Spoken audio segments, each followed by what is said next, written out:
Bonjour à toutes et à tous, j'espère que vous allez bien.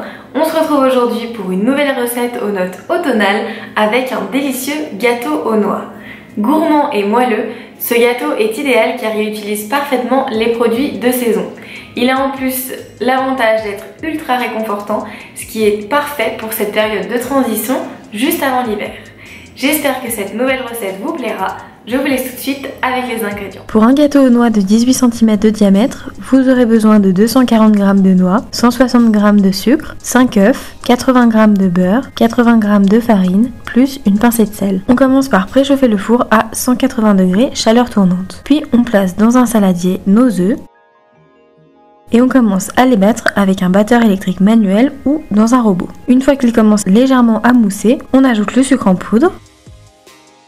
Et on continue de mélanger jusqu'à ce que la préparation double de volume et blanchisse. On ajoute ensuite le beurre fondu, on mélange rapidement, puis on place notre pâte de côté le temps de mixer les noix. Veillez à les mixer finement sans pour autant les réduire en un mélange légèrement huileux qui pourrait rajouter un aspect gras au gâteau. Une fois l'ensemble des noix mixées, on les ajoute à notre précédente préparation et on mélange rapidement pour les incorporer. On termine en ajoutant la farine et la pincée de sel. Puis on place notre pâte dans notre moule préalablement recouvert de papier sulfurisé ou chemisé à l'aide de beurre et de farine. On enfourne ensuite dans notre four préalablement préchauffé pour 40 à 45 minutes. Pour vérifier la cuisson, il vous suffit de planter la lame d'un couteau dans le gâteau et de vérifier que celle-ci ressorte bien sèche. On le laisse totalement refroidir, puis à l'aide d'un couteau, on décolle légèrement les bords, on démoule notre gâteau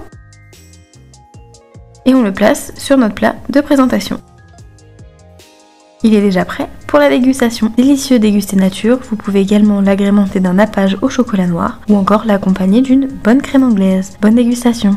Merci d'avoir regardé cette vidéo, j'espère qu'elle vous aura plu. N'oubliez pas de laisser un pouce bleu ou un commentaire, mais surtout à vous abonner à la chaîne en activant les notifications. Pour la version écrite, ça se passe en barre d'infos. Et moi je vous dis à la semaine prochaine pour une nouvelle recette.